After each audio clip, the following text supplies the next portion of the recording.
Bonjour, bienvenue et merci pour votre inscription. Dans cette vidéo, je vais vous expliquer comment télécharger et installer Blender.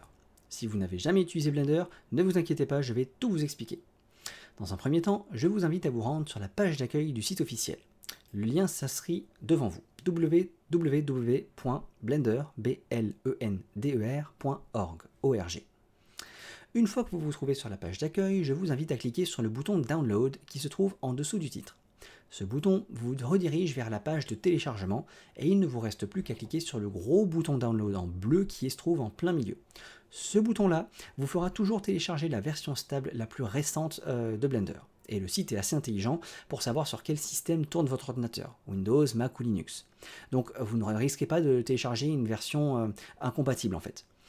En cliquant, vous êtes redirigé vers une page de confirmation qui lance le téléchargement soit immédiatement, soit dans les secondes qui suivent.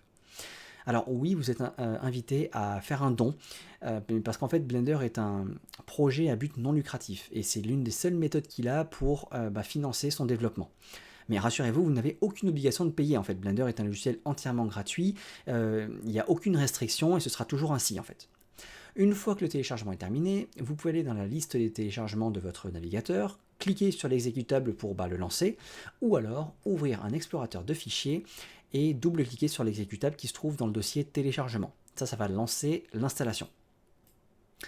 Alors, c'est allé très vite chez moi, mais d'abord il y a une première analyse pour savoir si il y a l'espace de stockage requis sur l'ordinateur, si tout va bien et que Blender peut être installé. Mais très rapidement, Blender nous affiche cette fenêtre-là où on peut commencer à cliquer sur Next et passer à travers les différentes étapes. La première étant de valider la licence, c'est une licence de logiciel libre, GNU GPL, donc je fais Accept et je reclique sur Next pour aller sur la prochaine étape qui est juste choisir l'emplacement de l'installation de Blender, du logiciel. Si vous n'y connaissez pas, vous pouvez laisser par défaut, c'est très bien. On refait Next et c'est tout en fait. Il n'y a que ces deux étapes. On valide la licence, on choisit l'emplacement et puis Blender nous propose d'installer. L'installation se lance, ça va plutôt vite en général avec Blender, et comme vous l'avez vu, il y a très peu d'étapes, c'est assez sécurisé, enfin j'ai pas peur que Blender vienne nous installer un logiciel malveillant ou un virus ou autre. Si vous avez suivi mes étapes, que vous êtes passé par le site officiel pour télécharger l'exécutable et que vous avez lancé de telle manière, c'est vraiment très sûr en fait. Et vous voyez, c'est fini.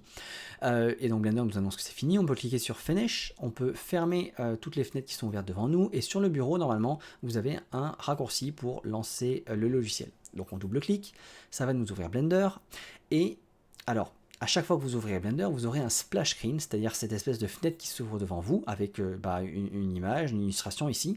Mais la toute première fois que vous ouvrez Blender, donc là en l'occurrence, le splash screen est un peu différent. Et il est unique en fait, c'est la première fois et la seule fois que vous aurez ce splash screen là. Soit vous avez sur votre ordinateur une ancienne version de Blender et il vous donne la possibilité d'importer les préférences de la version antérieure. Et ça c'est plutôt pratique, plutôt que de refaire les préférences à chaque nouvelle version. Vous n'aurez peut-être pas ça parce que vous n'avez peut-être pas d'ancienne version de Blender d'installer sur l'ordinateur. Donc ce qui vous intéresse, c'est en dessous. Vous allez pouvoir choisir par exemple la langue dans laquelle est Blender. Et il y a plein de langues disponibles, notamment le français dans tout ça.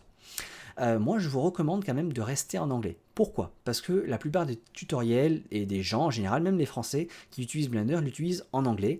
Donc tout le vocabulaire qu'il y a à savoir sur Blender, en général sur Internet, vous le trouverez avec un Blender en anglais. Et de toute façon, c'est un vocabulaire que vous devrez apprendre, autant l'apprendre directement en anglais, plutôt que passer en français, devoir quand même apprendre du vocabulaire en français, parce que c'est un jargon technique de la 3D. Donc gardez ça en anglais, ce sera plus pratique pour vous, même pour communiquer avec d'autres personnes, apprendre, etc. Ensuite, vous avez le thème, vous pouvez le choisir en thème sombre ou thème clair, vous avez d'autres choix plus tard, donc c'est votre préférence. Et puis vous avez ici les raccourcis clavier.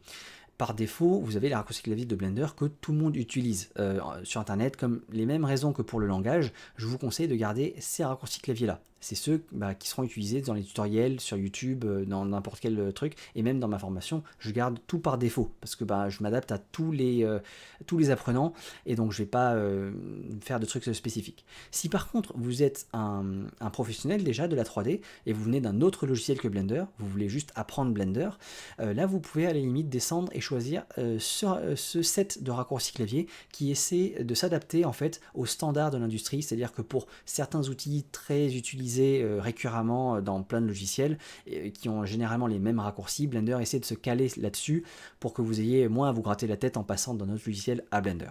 À part ça, gardez les raccourcis par défaut. Et puis en dessous, c'est pareil, gardez tout par défaut, c'est très bien. Ensuite, vous pouvez enregistrer les préférences et vous vous retrouvez cette fois-ci avec le splash screen que vous aurez à chaque démarrage de Blender. Mais là, on commence à rentrer dans l'explication et la formation de Blender. Donc là, je vous dis à bientôt pour notre première séance de formation. D'ici là, je pense qu'on est bon en termes d'installation de matériel. Alors, vous n'êtes pas obligé d'avoir une webcam, enfin une caméra quoi. Par contre, ayez un micro, parce que autant on n'est pas obligé de se voir, autant la communication c'est important. Donc le micro, ce serait bien que vous en ayez un fonctionnel. Vous avez Blender installé. Bah, c'est tout en fait, c'est tout ce qu'il faut. Donc je vous dis à bientôt pour notre formation, et d'ici là, portez-vous bien.